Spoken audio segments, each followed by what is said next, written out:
So I woke up with a headache that could kill a horse, face down in a forest so dark I couldn't see my own hand in front of my face. Moonlight, blocked by about 1,000,000 tree leaves. Every bug chirp sounded like it was personally targeting my eardrums. Classic.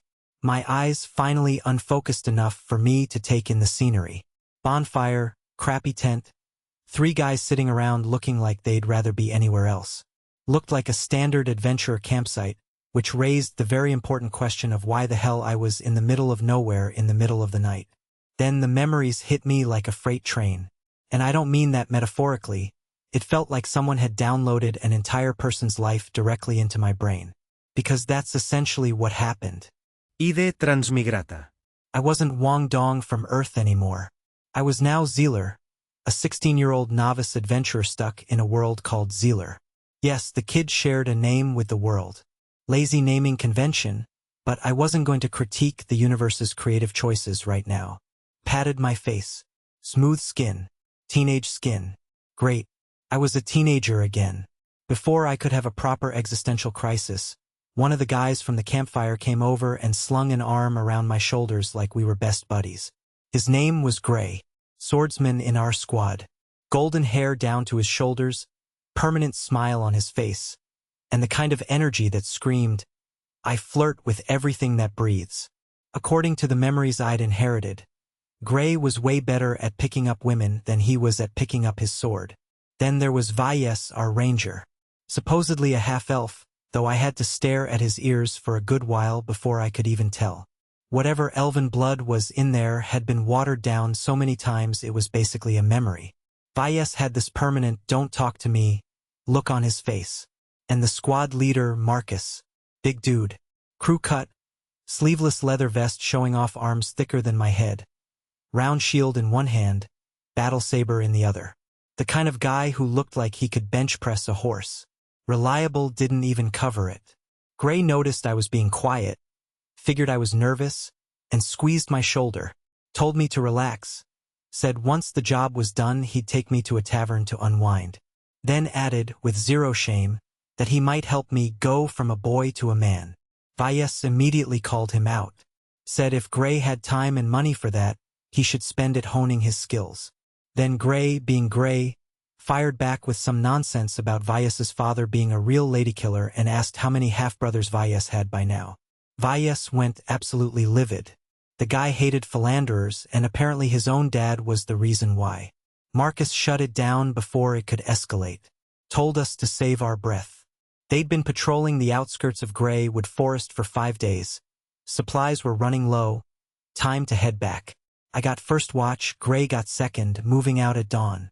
Once everyone settled down, I started digging through the original owner's memories to figure out how magic worked. Every mage had something called a spring seed in their sea of consciousness, the source of all magic power. To cast a spell, you channeled that power through a spell structure, basically a circuit diagram in your head. Every spell had its own structure, and the power had to trace it perfectly or nothing happened. The only spell I knew was Fireball. Groundbreaking. I closed my eyes, focused, and felt the magic power flow like water. It completed its circuit, and a second later, a tiny flame flickered to life at my fingertip. Magic was real. Actual magic. Fire from nothing. For someone from Earth, that was the most insane thing I'd ever seen. But that tiny little flame was my absolute ceiling. I was a self-taught 16-year-old from a poor family with no magical talent and no money for a tutor. Both parents dead. My brilliant plan had been to join the Adventurers Association and figure out the rest later. This mission was simple: hunt wild wolves in the forest. Not even classified as demons. The other squad members were experienced, so everything had been going fine. Then I pulled up the interface. The one only I could see. Zealer level 1, 99 out of 100 experience. One more push and I'd level up for 4 attribute points. Basic attributes, 1 point each. Power at 65, the physical warrior's pick, directly increasing strength. The system told me if I wanted to punch through steel plate barehanded, this was the stat. Weakly linked to constitution. Agility at 60, coordination, speed, body control. The system noted no one hires an assassin who can't climb a wall, but it helps you run faster when things go south. Constitution at 68, a vanguard's best friend. Basically how good you were at taking a beating. Spirit at 67, the mage's lifeline. Increased magic storage and power quality. Intelligence at 66, and the system felt the need to clarify that intelligence wasn't IQ. An idiot was still an idiot. Improved comprehension, though. Also boosted charm because smart people were apparently more likable. Advanced attributes, 2 points each. Perception at 30, increased detection range, could even spot enemy weaknesses. The system called it essential for assassins who wanted to kill people and take their stuff. Charm at 45, described as a cure-all. Wouldn't help in a fight, but in daily life I could get cute girls giving me gifts or catch the eye of some rich matron from the capital. The system literally called it a must-have for slice-of-life players. Ultimate attributes, 4 points each. Lucky at 41. The system threatened to make me choke on water if I ignored it, then immediately said just kidding. Tied to all probability events, and at high levels it basically evened out. Final advice. If I thought I was Destiny's chosen, spend my points elsewhere, so here I was, staring at my own cheat sheet like a nerd on Christmas morning. The attributes were split into basic, advanced, and ultimate categories, and the system had even thoughtfully included little notes for each one. If 60 was the average for a normal person, my basic attributes were solid. Spirit and intelligence, the two that mattered most for a mage, were actually above average. Not bad. For advanced attributes, since they cost double, the average should be about 30. Perception was right at 30, totally average. But charm at 45? That was a different story. I could only assume the original owner of this body had been good-looking. Go figure. And then there was luck. An ultimate attribute costing 4 points per increase, which meant the average should be around 15. My luck was sitting at 41. Higher than my perception. That was a bit ridiculous. Was I the chosen one or something? Then I scrolled down to the talent skills section. Mage talent skills unlocked upon leveling up. Pick one of two. Option 1 was called Magical Surge. It boosted maximum magic power, recovery speed, and magic power strength based on a percentage of my spirit attribute, basically making my foundation as a mage unshakable. The system's tagline for it was something like, "Firepower is justice." Tempting. Option 2 was Technique Celestial Calculation. It let me analyze the spell structure of any magic I saw and reproduce it myself. The catch was that analysis speed depended on intelligence, and more complex spell structures took longer. The system's pitch for this one was basically, your magic is pretty good, but in the next second, it's mine. I sat there thinking it over. One was a pure stats build, the other was mechanics-based. Magical Surge would boost my mana pool, regeneration, and power output, all core mage stuff. But Celestial Calculation, just from the description, it was clearly an incredible skill. In this world, the only way to learn magic was to buy scrolls, and those cost a fortune. Some rare magic was literally priceless and impossible to find. With Celestial Calculation, I just need to watch someone cast and I could copy it. That was god tier. But the analysis speed was tied to intelligence, which meant I'd have to dump points into intelligence. And intelligence was strongly linked to charm. 4 points in intelligence gave 1 point of charm. I'd basically become a charm mage. I shook my head. Nah, too early to think about all this. The talent skills only unlocked after leveling up, and I still needed to figure out how to get more experience points. Honestly, being a mage was a noble profession, but it required a ridiculous investment of resources to become powerful. A self-taught mage from a humble background like me was basically useless until fully developed. Can't outfight a swordsman, can't take a beating like a vanguard, can't run as fast as an assassin. Until I learned some serious offensive magic, even my range damage was weaker than a ranger's. Over the past 5 days, the party had killed 22 wild wolves total. Marcus got 9. Gray and Valles each got 6. Me? I had 1 kill. 1. That had nothing to do with being an adventurer. I felt more like a middle schooler on a field trip. I checked my cloth pouch, some dry rations and a dagger. That was it. If I'd even brought a hand crossbow, I wouldn't have ended up with just 1 kill. I cursed the original owner's stupidity. Then a night breeze swept past, bringing a coolness and a strange smell, the rank stench of wild wolves. I was deep in thought but instantly snapped to alert and let out a shout. Alert! The snoring from the tent stopped. Seconds later, the tent flap flew open and Gray charged out sword first, followed by Marcus and Valles. From the dark bushes, pairs of eerie green eyes emerged. Wolf eyes, and they were everywhere, already formed in a semicircle around our flank and rear. I clenched my fists. In my past life, the most I'd killed was a chicken. Facing vicious wolves in pitch darkness, I was completely out of my depth. Gray told me not to panic. Just beasts. Gave his sword a casual flourish. Said it was good of them to show up at our doorstep. Marcus raised his shield. Valles drew his bowstring. Battle erupted. Valles aimed at the foremost wolf and let fly. Arrow pierced straight through its eye socket. Blood gushed and the wolf stumbled 2 steps on inertia before dropping. Marcus roared and stepped forward, drawing the wolves' attention.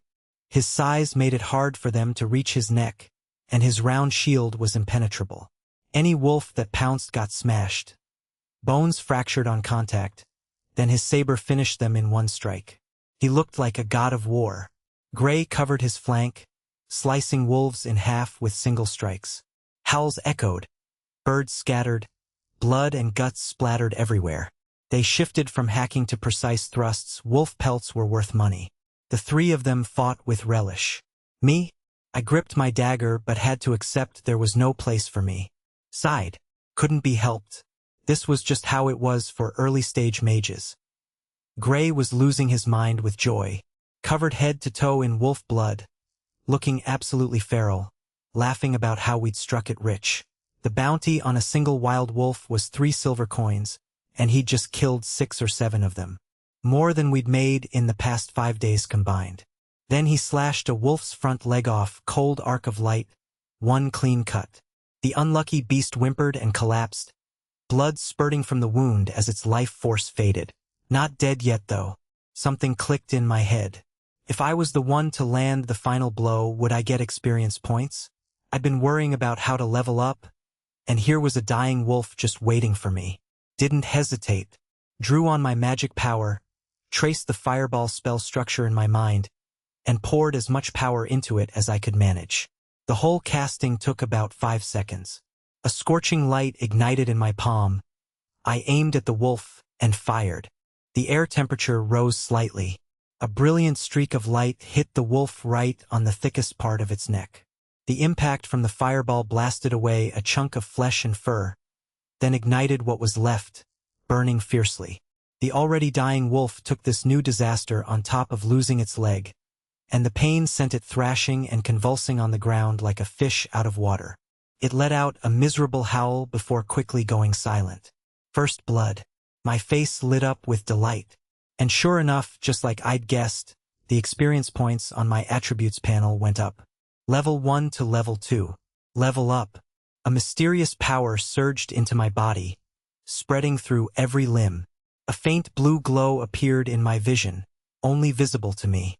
For attribute points waiting to be assigned, and my previously grayed-out talent skills were now unlocked. Magical Surge and Technique Celestial Calculation. I hesitated for exactly 1 moment before choosing Celestial Calculation. The system confirmed it was unlocked, and then a progress bar appeared underneath it. Great Creation Skill, Analysis Progress, 0%. I paused. Great Creation Skill? What the heck was that? It sounded incredible. But had someone just used that magic in front of me? There was no time to think about it. I dumped all 4 attribute points into Spirit. It went from 67 to 71. I had no choice, even though Celestial Calculation depended on intelligence. Spirit was the absolute top priority for a mage. Otherwise, what was the point of learning more magic if my spells had no power behind them? Even the best mechanics needed stats to back them up. With the 4-point increase, I could clearly feel my spring seed's circulation speed quicken, and my magic power had risen a little. A satisfied smile crossed my face. I'd officially crossed the threshold to becoming a mage. With a talent skill like Celestial Calculation, my path forward was going to be a lot smoother. Gray, who had been about to finish off the wolf I'd fireballed, paused and glanced back at me. I gave him an apologetic smile. Sorry, had to steal the kill. I couldn't exactly get involved in the rest of the fight. Marcus and Gray were killing wolves in a single blow, and Vyas's arrows left no survivors. The nighttime ambush ended quickly. The wolf pack left over a dozen corpses behind and fled headlong into the forest. There were quite a few of them. No wonder the nearby villagers had posted a request with the Adventurers Association. If they'd ganged up to attack a village, there would definitely have been casualties. Gray wiped blood and sweat from his forehead and told me I was pretty sharp for a kid. Already learned how to pick up the scraps. I mumbled something about casting it instinctively. He told me not to worry about it, said the wolf was mine. Always good to get a little extra on your first mission. Then he grinned and pointed at the carcass. 3 silver coins, a full day's wages for a laborer, earned with a single fireball. That was the charm of being an adventurer. The team started cleaning up. Marcus sorted through the wolf corpses for pelts worth keeping, while Vyas pulled his arrows from the bodies. Some arrowheads weren't too worn down. Cleaned of blood, they could be used again, saving a bit of money. Gray hung a wolf carcass upside down from a tree branch, made a circular cut around its hind ankle with a small knife, and ran his skinning saber down from the cut, slicing all the way to the other thigh. Then he started peeling the hide off the hind legs. His movements were steady, one hand grabbing the flap of skin and pulling down hard while the other guided the blade, carefully severing the fascia and fat connecting skin to flesh. He called me over to help.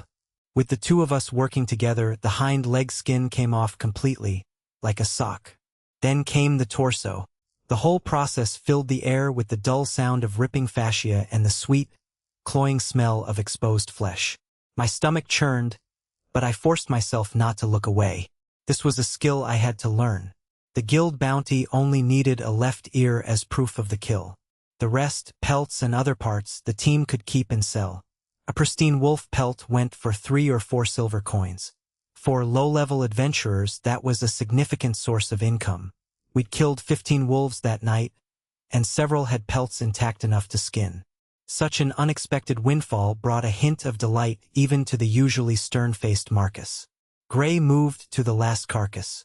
His cuts were clean and efficient, possessing the beauty of a seasoned veteran. Me? Far more clumsy. My job was to grab the skin flap and pull back hard while Gray sliced through the fascia, creating a taut surface for his blade. The work was way more strenuous than I'd imagined. The slick fat on the pelt made my hands feel like they were coated in grease, and I nearly lost my grip several times. Gray told me to hold tighter without looking up. Then he noted my hands didn't look like a mage's. His peripheral vision had caught a glimpse. Thin calluses on the knuckles, prominent veins on the back. The hands of someone who'd clearly known hardship. I told Gray the truth. Farm work. His interest immediately perked up. Even though his hands never stopped moving, he couldn't resist talking. He'd assumed I was some young master who'd run away from home to get a taste of the real world. Then he pointed out that didn't you have to be rich to be a mage? Buying scrolls, magic wands, magic robes. Each one cost a fortune. I muttered that I guessed there were exceptions, pursing my lips. According to the memories I'd inherited, the original owner's background was nothing remarkable. Just a poor farmer from the kingdom's border. From the day he was born, Zealer and his parents spent all their time tending crops, living a life of backbreaking labor in the fields. After taxes, the yearly harvest left them with barely enough to survive. But a turning point came when Zealer was 7. An ordinary summer afternoon. The fieldwork wasn't too demanding, and for a rare change, his father let him rest under the old locust tree at the edge of the field. Cicadas buzzing, air shimmering with heat, sunlight filtering through the leaves and casting dappled patterns on the ground. Everything mundane enough to make you drowsy. Zealer lay on his back in the grass, squinting at the leaves, utterly bored. And then the world changed. Not visually, more like an indescribable perception. He saw the wind. It wasn't formless anymore but wisps of pale blue thread. He heard the earth, a deep, steady hum resonating like a heartbeat. He felt the light, innumerable golden motes dancing in the sunlight overhead, warm and gentle. Then a vast, irresistible suction force erupted and dragged his consciousness into a boundless dark cosmos. In the center, a single faint point of light hovered. Curiosity beat fear. He approached it, and the seed seemed to sense his gaze and pulsed gently. Brilliant light flowed out, gushing like a clear spring, bringing with it an extraordinary power. The name of that power was magic power. Zealer had awakened his spring seed. When his consciousness snapped back to reality, his heart was pounding and his breathing was ragged. For a farm boy, turning 7 meant you were done playing in the mud. Time to learn good crops from bad. Time to heave a hoe half your height onto your small shoulders while your father barked orders. Zealer's life should have been dirt and sweat, growing up into a swarthy, silent farmer just like his dad. But he'd sensed he could walk a different path. The name of that path was Mage. For the next 9 years, his life was split in two. On one hand, still the son of a poor farmer, toiling in the fields. On the other, an aspirant with a magnificent dream. He used every scrap of free time to teach himself magic. Ran into town to gather any information he could find about magic. Pestered minstrels with lutes to tell him stories about mages. Even spent several years' worth of savings on a tattered scroll that recorded a spell structure. After constant meditation and practice, he finally mastered the fireball skill. He was 16, and the flame that erupted in his palm made him ecstatic. But that was also the year the king raised taxes, plunging everyone into misery. Zealer's parents, who'd toiled their entire lives, couldn't bear the burden. They both passed away. After burying them, he sat at the edge of the field against the old locust tree and stared into space for a long time. He could have inherited the fields and kept farming. But in the end, he took what little savings he had left and, free from all ties, set out as an adventurer. Gray saw my downcast expression and figured his words had hit a sore spot. Nudged me with his elbow and told me not to worry about it. He was just talking. If I didn't have money, I could save up slowly. He'd seen me cast that magic earlier. I had talent. I'd make it. I thanked him, gave a friendly smile, and went back to gripping the hide to help him. The skinning and cleaning took forever. The group worked late into the night to get it all done. The wolf carcasses got tossed into a nearby deep pit to rot. Fortunately, this pack had been the apex predator of the area, so other carnivores gave the camp a wide berth despite all the blood. No additional predators showed up. Since Marcus and Gray had done most of the fighting, night watch fell to Valles. The night passed uneventfully. When I opened my eyes, birdsong outside the tent and streaks of sunlight pouring through the flap. Day had broken. I sat up, rubbing my eyes. The bunk beside me was already empty, and I could faintly hear Gray and Marcus talking outside. I hadn't slept well. First day after transmigrating, and a chaotic jumble of dreams had left me feeling unsettled. Still gonna take time to accept all this. I scratched my messy hair and checked my panel out of habit. Power 65, Agility 60, Constitution 68, Spirit 71, Intelligence 66, Perception 30, Charm 45, Lucky 41. Other than the 4 points of spirit I'd added last night, everything else was unchanged. Beneath Technique Celestial Calculation, the analysis progress for the Great Creation skill was still stuck at 0%. I frowned. What kind of magic was it? Whatever. I'd ask about it at the Mages Guild when I got there. The official organization for mages. The original owner's knowledge of magic wasn't very deep, so there was a lot left for me to figure out. I pushed aside the tent flap and a cool morning breeze hit me. The forest air was crisp and clean, filled with the scent of plants. After washing up, I caught a piece of toasted dark bread that Gray tossed my way and started dipping it in hot soup. The bread was tough, could only be swallowed after softening in the soup. Biting it dry would have been nearly impossible. And the taste? Couldn't hold a candle to baked goods from my past life. Wasn't even that sweet. Just something to fill the stomach, I supposed. According to Marcus's plan, we were leaving Greywood Forest today and heading back to Blackstone Town to turn in the wolf hunting quest at the Adventurers Association. We stamped out the campfire and broke camp. 36 wild wolves eliminated in total, 10 undamaged pelts harvested. Decent haul. The damaged ones got discarded. Blackstone Town had no shortage of pelts, and flawed goods wouldn't fetch a price. Marcus cleared his throat and ran the numbers. Bounty was 3 silver coins per wolf. He'd killed 13, Gray 12, Vyas 9, and me too. Nobody objected. For beast elimination commissions, payment was per head. Only in full subjugation campaigns against actual demons did they split rewards proportionally. On top of that, 5 silver coins base pay for everyone. All settled at the Adventurers Association when we turned in the commission. Gray's face lit up. After this, he'd be living it up at the tavern for a good while. Me? I was calculating quietly. 6 silver coins from the bounty, 5 base pay, and the pelt from my wolf got burned up by the fireball, so no pelt money. 11 silver coins total for the mission. Enough to tide me over for a bit. The monetary system here was simple. 1 gold coin was 100 silver, 1 silver was 100 copper. Kind of pathetic, really. Worked myself half to death in the forest for days and didn't even make a single gold coin. We packed up and started heading toward the edge of the forest. Marcus took point. He'd been working in this forest for nearly a year and knew the terrain better than anyone. I looked around. Graywood Forest lived up to its name. The tree bark was all grayish-white, like weathered bone, and the morning mist hanging through the woods made everything feel damp and heavy. We trekked in silence, the only sound being the thick layer of fallen leaves crunching under our feet. After about an hour, Marcus suddenly stopped. His big frame went completely still, and his voice came out heavy. Something wasn't right. I asked if we were lost. From my perspective, the scenery hadn't changed at all.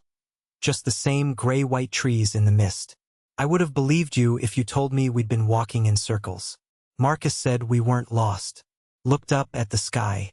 By this time, the sun should be fully up and the morning mist should have dissipated. Instead, it had gotten thicker. We could still barely make each other out at a meter apart, but the obstruction to our vision was obvious. Vyas suggested maybe a rare heavy fog. Marcus shook his head. It hadn't rained yesterday, the forest was dry, and the temperature hadn't dropped. Conditions weren't right for heavy fog to form. Then the mist around us started churning and billowing like it had a mind of its own.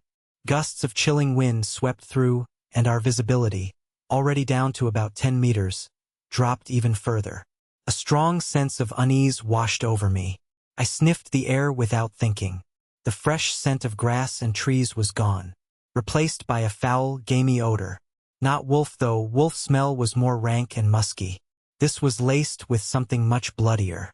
Vyas's expression went grave. He'd smelled it too. Longbow already in hand, feathered arrow nocked. Said there was something in the fog and we might be dealing with something tough. Gray dropped his usual easygoing act. Gripped his sword hilt, forearm muscles tensing, scanning everywhere. Asked if it could be a bear. The words had barely left his mouth when deep, soul-shaking roars echoed from every direction. The mist started churning violently, like boiling water. Then a massive black silhouette appeared without warning, flashing past us through the dense fog. We only saw it for a brief moment, but all 4 of us witnessed it, and terror exploded in my chest. Gray stumbled back 2 steps, shouting in shock and anger. What the hell was that thing? Vyas took a deep breath. Even he, always the calm one, had a tremor in his voice when he said it. It was a fog demon. The Adventurers Association Universal Monster Atlas had an entry for this. Entry 61, Fog Demon. Individual Threat Rating Challenge. Appearance was extremely unstable, could manifest in any form, but fundamentally it was an aberrant life form created from the mixed flesh and bone of multiple creatures. Its most distinct feature was the fluid, water-like energy barrier covering its body. Classic ambush predator, extremely aggressive, usually operated in forests and swamps, where it could conceal its movements. The fog that accompanied a fog demon wasn't natural. It was a widespread, persistent supernatural fog that defied the laws of nature. Its power was considerable, far surpassing ordinary beasts. Not even bears could compare. But the central ability was the energy barrier. It could dissipate most forms of pure physical kinetic energy. Ordinary sword slashes, arrow piercings, warhammer blows, all completely unable to harm the physical body. Core weakness, the barrier reacted violently to attacks infused with fighting chi or magic power. A full-powered strike from a middle-level warrior with fighting chi could destroy this barrier, and purely energy-based attacks, meaning magic, were the most effective means of breaking through that tortoise shell. The association's warning was emphatic. The challenge rating didn't come from destructive power but from that nearly unbeatable defense. If a party lacked a warrior who'd mastered fighting chi or a mage, the fog demon would be a nightmare for the whole team. Survivor reports confirmed 2 rules. If morning fog hadn't dispersed after sunrise, retreat immediately along your original path and report to the nearest association. If your party lacked a middle-level warrior with fighting chi or at least one mage who could reliably cast attack magic, the association strongly recommended fleeing. Do not make any futile attempts to fight. Gray's expression was incredibly grim. Cursed our rotten luck. I asked what a fog demon was, looking utterly lost but sensing just from everyone's faces that this was bad. Really bad. Vyas explained quickly. A classic demon. Its surface energy barrier could block almost any physical attack. Only fighting chi and magic could break it.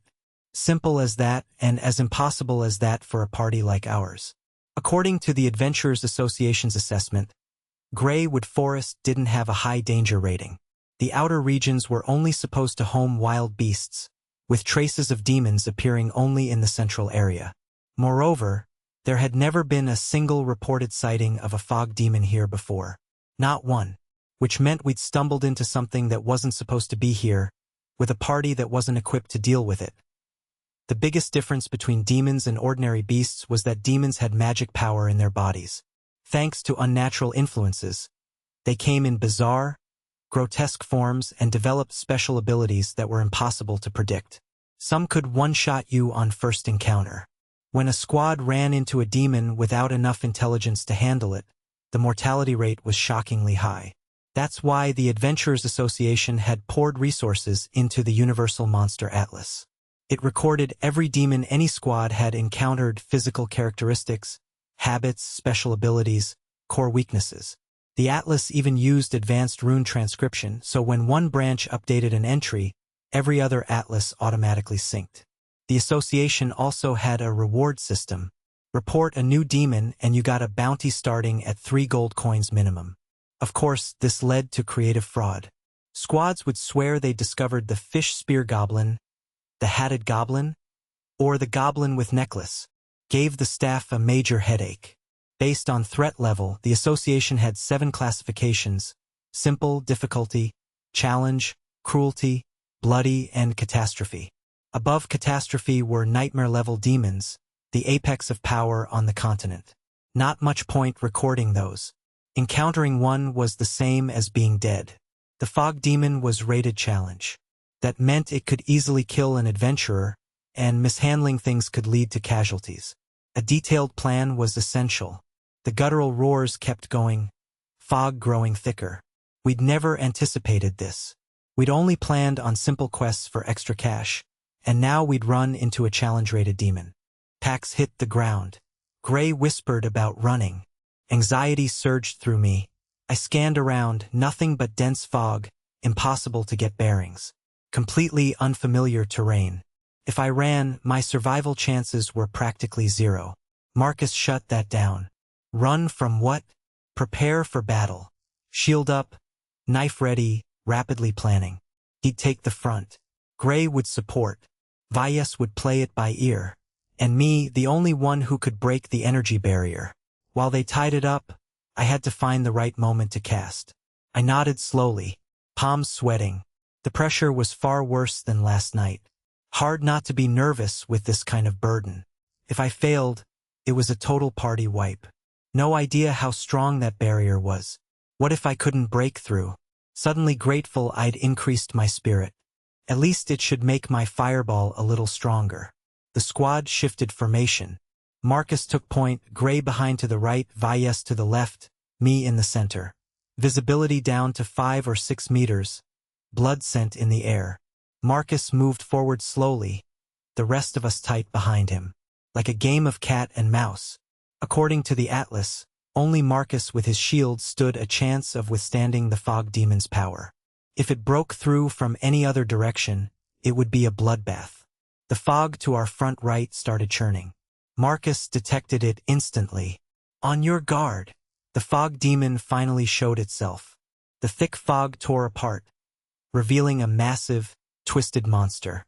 Blood stench intensified until it was nauseating. When I saw its true form, my breath caught.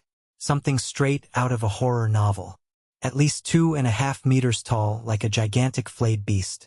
And the expression on its face, was it smiling? Blood constantly oozed from its body. Grayish-black muscle fibers tangled in chaotic knots, veins writhing like snakes. Wolf heads were embedded haphazardly in its back, empty eye sockets frozen in their final, pained howls. The eeriest part was the energy barrier, rippling like water over its body, distorting its silhouette. The sight hit me so hard that for a moment, I couldn't move. Zelir. Snap out of it. Marcus's roar pulled me from my stupor.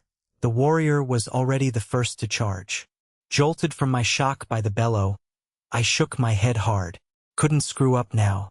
Took a deep breath to calm myself and began to gather my magic. The magic power in my consciousness stirred, moving according to my will. Marcus's round shield slammed forward, meeting the foul, bloody wind head-on. The sheer force of the fog demon's blow sent Marcus staggering back several steps, his shield arm trembling uncontrollably. The fog demon roared and charged again. Its left arm had mutated into 3 giant claws, the pale carapaces caked with dried blood. Another head-on clash. Marcus ducked clumsily, raising his round shield high. The claw strike nearly tore the outermost layer of the shield to shreds. Wood splinters flew everywhere, and even part of the iron banding on the edge was peeled back. Thank goodness the blacksmith was skilled and didn't cut corners. Otherwise I'd be taking that hit with my own body. Then another figure flashed into view. Gray had seized the opening after the fog demon's attack, stepping forward with a thrust aimed directly at its side. But something strange happened. The moment the blade touched the energy barrier on the fog demon's surface, it was like stabbing into cotton. The sword lost all momentum, stopping dead in its tracks.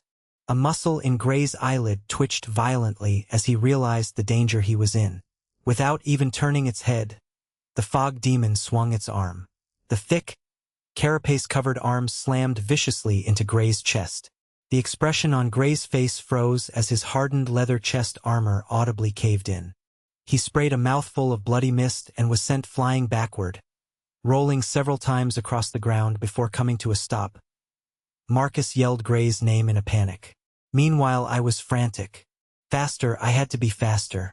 Fireball only took 5 seconds to cast, but in a situation this perilous, the battlefield could change in an instant. Every moment could mean the difference between life and death. Only 3 or 4 seconds had passed from when the fog demon appeared to when it repelled Marcus and Gray. And the thing wasn't some brainless beast. It sensed me gathering magic and chose to end its assault, waiting for another opportunity. The thick fog churned and surged, concealing the fog demon's form once more. By then, my fireball had only just begun to form. Valles twisted his head to glare at me. Where the hell is your magic? I was in a full panic. There wasn't enough time. I couldn't do it. He asked if I couldn't prepare it in advance. I told him I wasn't skilled enough yet. Spell preparation was a high-tier casting technique. It allowed a mage to sketch a complete spell structure in advance and hold it in standby for an extended period, ready to be unleashed at a moment's notice for emergencies. I clearly didn't have that ability yet. Valles' face was pure indignation. Marcus bent over, hands on his knees, gasping for breath. The sight of his damaged shield still made his heart pound. He asked in a low voice if we'd learned anything from that exchange. Valles answered, we were lucky. It had to be a juvenile fog demon. It had only incorporated low-level beasts, and its physical power hadn't fully developed. He glanced at Gray lying on the ground. If it were an adult, Marcus's shield would never have stopped it. Gray would be dead. A juvenile fog demon was much less of a threat. Not challenge rated, at most a troublesome difficulty rating. But that energy barrier still made it extremely tricky. Gray called it a fucking juvenile while struggling to his feet, wiping blood from his lips. Said it felt like getting hit head-on by a piece of siege wood. A low snarl echoed around us, sometimes distant, sometimes near, laced with savage murderous intent. Marcus said the fog demon wasn't planning on letting us go. I said grimly that next time it appeared, we had to hold it down no matter what.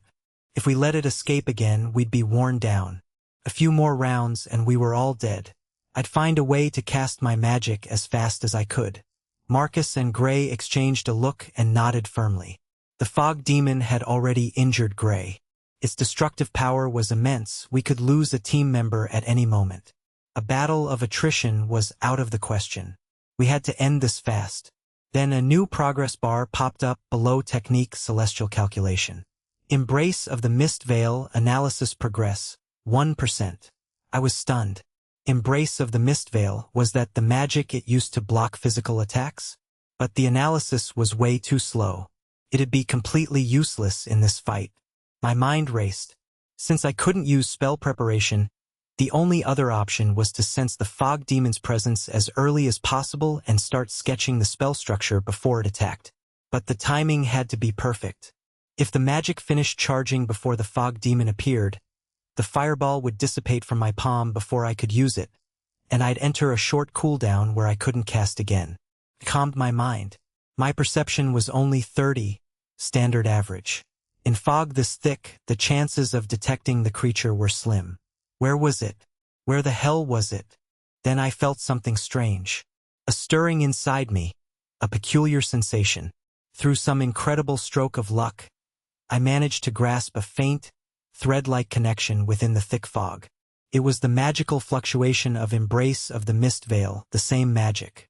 Through the link between our identical magic, I could faintly perceive the fog demon's current state. Bloodthirsty cruelty, the thrill of the hunt, and a soaring desire for battle. It was making its move. Not wasting a single moment, I immediately started using my magic power to sketch the spell structure. Sure enough, just 2 seconds later, the fog demon's foul stench washed over us again. This time it chose Gray as its target. The fog demon's thinking was simple. The mage was too well protected. Couldn't kill him right away. But this injured human? Easy target. Slaughter him first, then melt back into the fog before the mage finished charging.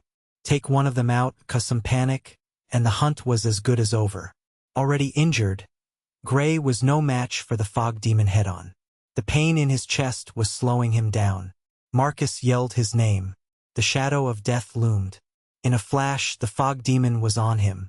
Gray whipped his head around, pupils widening.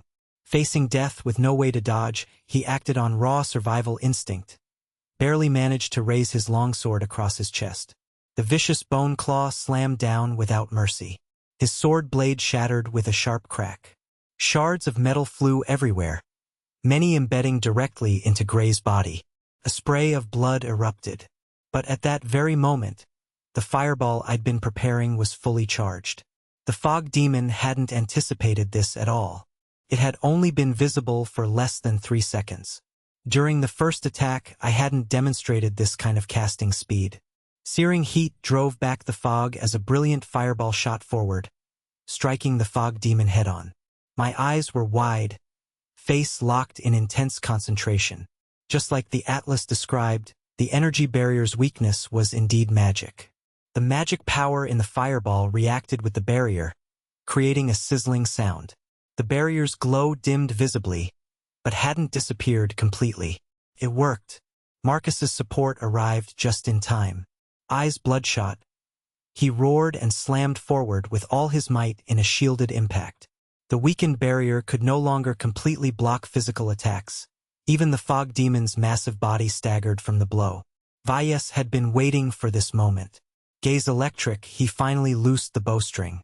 With the blood of the elf race in his veins, every arrow he loosed was blessed by the wind.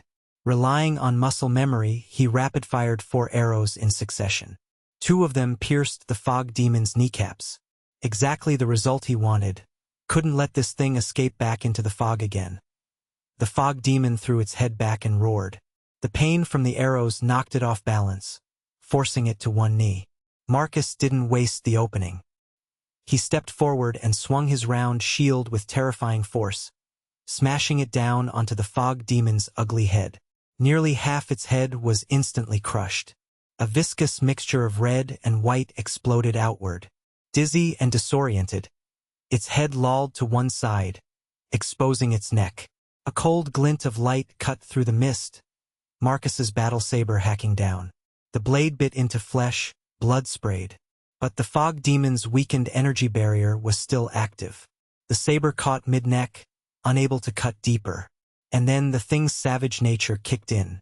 It twisted its head with reckless abandon, powerful bones and muscles clamping down on the blade, preventing Marcus from pulling it out. The saber started twisting in its grip. They were locked in a struggle, both gritting their teeth, neither able to back down. The battle saber was on the verge of shattering.